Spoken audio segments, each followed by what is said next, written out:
Okay, everybody, my little tuk-tuk is called a Rusco Caruza. The company is Rusco. Now, I know if you've been watching my channel for a while, we've had this Chariot. The Chariot is a Russo. I've learned that Russo and Rusco, the owners are brothers. So they're related in a certain way. So the main reason that I chose this over a Bajaj is, as Ed was talking about his transmission changing. You know, I've driven motorcycles all my life, and so I looked for one of these tuk-tuks that had a motorcycle type transmission shifter. And this is exactly like the Chariot. You know, it's 5 down and then all the way up to neutral. And then here's the forward and reverse.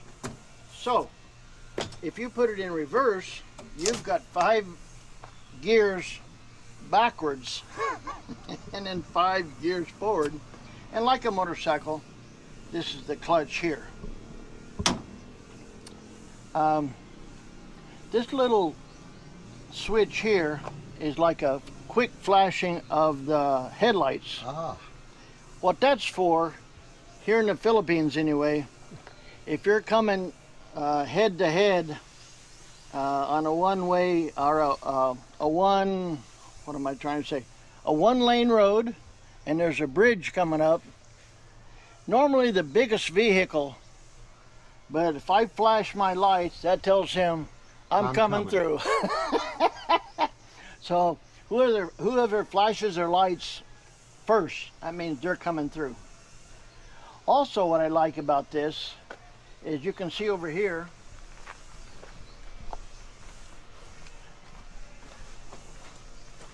this is a high-low shifter. You can see H and L. So this gives you the ability to kind of like a 4-wheel drive type Exactly. thing. Yeah. Well, I've always had it in high, but just to experience it, I put it in low. And if it's in first gear and low, the RPM is about 5,000 and the speed is about 2 miles per hour. Wow. So so I'm convinced that there's no hill that this thing cannot climb. But there are some hills where you'd want to have it in low. Right.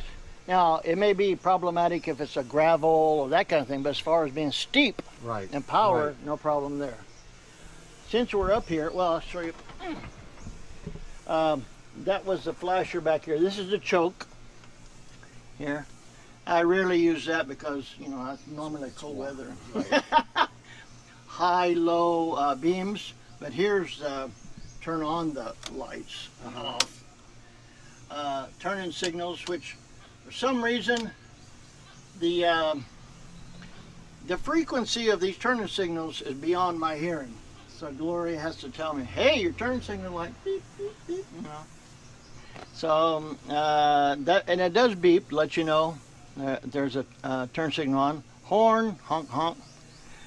And oh, this is the hazard lights.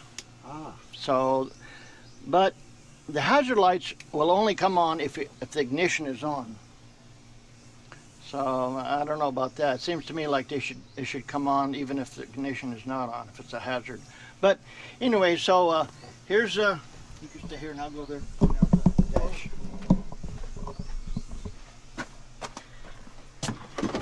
Speedometer and RPM. Tachometer. Heat gauge, temperature gauge, and fuel gauge. Turn signals, battery is charging, lights are on, and anytime the brake is on, this thing will light up, whether it's a parking brake or whether you just put your foot on the brake down there. And speaking of parking brake or emergency brake, it's right here. So that, and it, unlike some vehicles, motorcycles I've had, this one actually works. I mean, it locks the wheels. So. Well, and I noticed that when you pull that parking brake on, the brake pedal actually depresses. That's right. Yeah, we're connected to. And also up here is water. This is a water-cooled engine. Shouldn't do this, but water. And it looks like water. Looks like don't have. They don't have, what do you call it? The antifreeze. Antifreeze, which should, but. And these little things are for the speakers put in, and here's a radio insert, which I don't have. And these little shelves are nice. I like that. Yeah. So it's got a shelf on either side, which I put junk in. So inside here, it's got a little interior light. Yeah. Got a switch here. The Bajaj has that too. Oh, I should have okay. mentioned that. And it does have a little bit of a, up in that area, it's got a little glove box that you open up. Oh, that's nice. Yeah. Over here, this is the kill switch and the starter and the lights, like I was saying before. These little holes here are for a rear view mirror. Which, speaking of rear view mirrors, I really like these big ones on the outside. I like that. Although, like you said, there is definitely a blind spot. Yeah. Now, while we're in here, I'll just say the main thing that I don't like, but it's just a, it's a, what do you call it, a structural thing that can't be modified, is this big old engine right in the middle. Now, if you're riding a motorcycle, you're used to it. But like the Bajaj, it's nice to slide right in and slide out. When I get in, I got to crank my leg over it. So once I get settled down, it's very comfortable. But this engine right here, now along with the engine being, here in the front between my legs, the noise factor goes up. So we're actually in a metal box with my head and ears and an engine running. So Gloria's back there. Honey, what did you say? I don't care for that. Also, because of the motor being here, heat comes up. Somebody told me if I had this insulation to cover it up, it would help, but I don't know about that. Well, it's hot here anyway, so, right? It's tough. Yeah, it's hot here anyway. Now, I've got my bag strapped down, but under this seat is a storage area, and okay. So anyway, this seat, there's a little keyhole down here. I don't know if you can see it, but here, let me get on this side of you and. So this key, as I said, this key,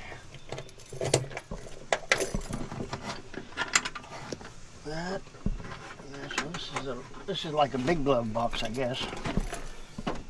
And look here, little. So it's 3 sections.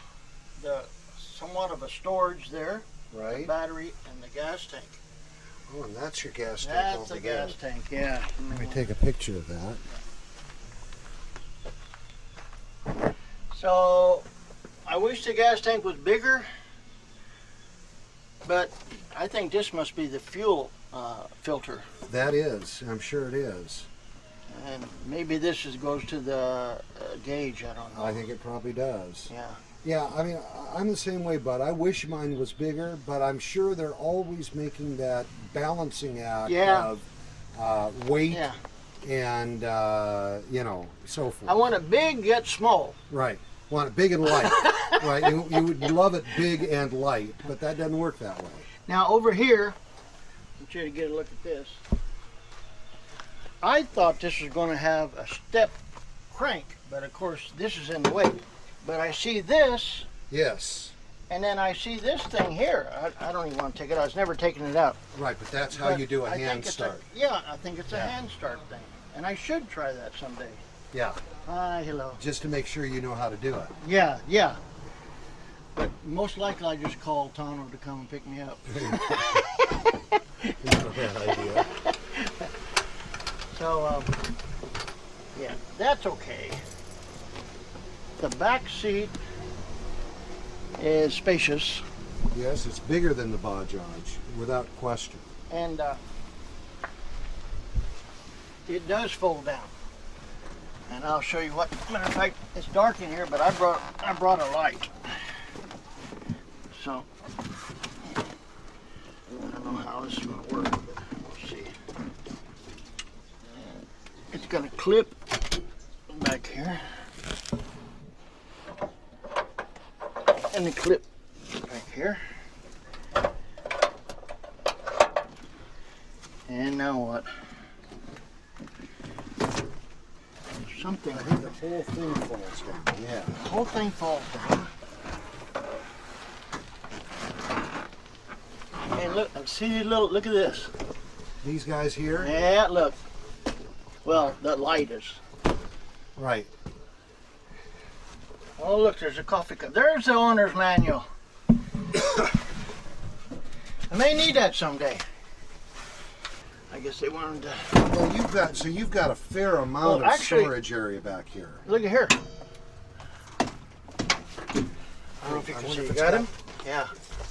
There's a clip right there. Bring it up. Yeah. Oh yeah, there we are. Got I him? think now it's yeah. Well, there you go. So you got a lot of storage back here. A lot of storage. Yeah. Very good. We put in this, I don't know if you saw the video, turn this off. I don't know if you saw the video about this insulation. Gloria and I were having a big argument. Right. I say that the shiny goes on the inside. She said, no, the shiny goes on the outside. After arguing and wasting our breath for half an hour, we find out that it's got aluminum on both sides. Shiny on both sides. You can't miss. Yeah. So, anyway, that's, I don't know if I mentioned, it's a 200, like the Bajaj is a 200cc engine. But it's water cooled rather than And it's air water cooled. cooled, yeah. Yeah, well, that would be up there. I'm looking at that.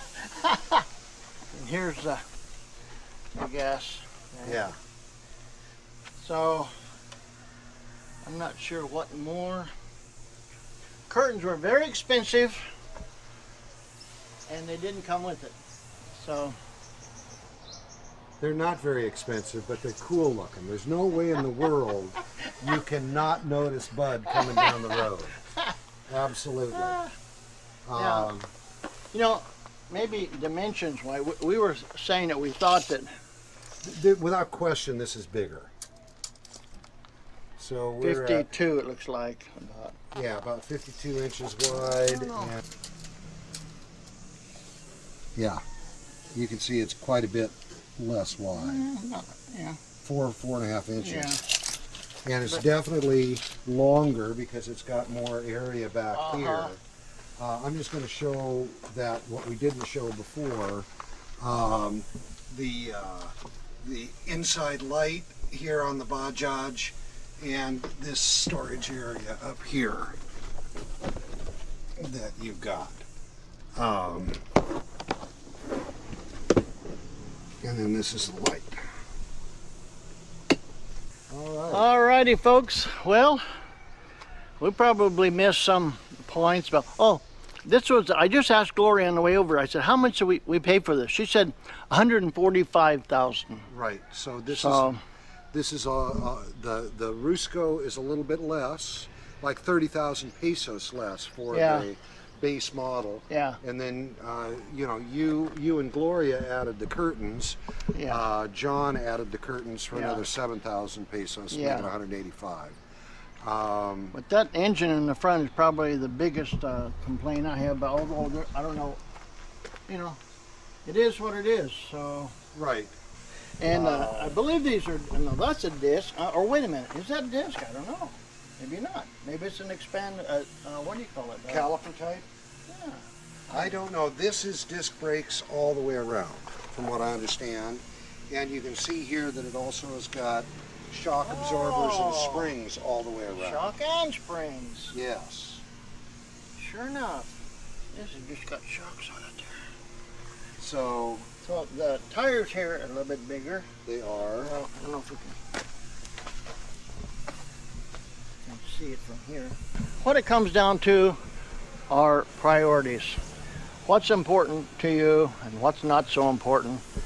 So they're both good vehicles, and I'm glad that we had a chance to talk about. Especially, I'm glad you like yours and I like mine. So yeah, I think that bottom line is, for those of us here in the Philippines that do not want to have a car just because of the traffic jams and so forth and so on, but don't necessarily feel comfortable just driving a motorcycle. Right. These are a great compromise, and I'd say either one of these is a great compromise. I feel safe, I feel secure, and I feel comfortable. Yeah. Now, I will tell you, I have taken this. I have taken this all the way over to the west side of Negros Oriental and brought it back over the spine of the mountains. Yeah. So now I'll tell you that just because you're all the time having to hold that throttle open, about every hour and a half, I want to stop and just get out and stretch. And I'm not going to do that 8-10 hour drive like I've done so often in a car. Right. Whereas the only reason I stop is I got to put gas in. Right. And in this case, you stop because you need to take a rest. Right. I'm not getting any younger, you know. Yeah. But they are comfortable. They're safe. I think safer than a motorcycle. Yeah. And they do a good job, both of them.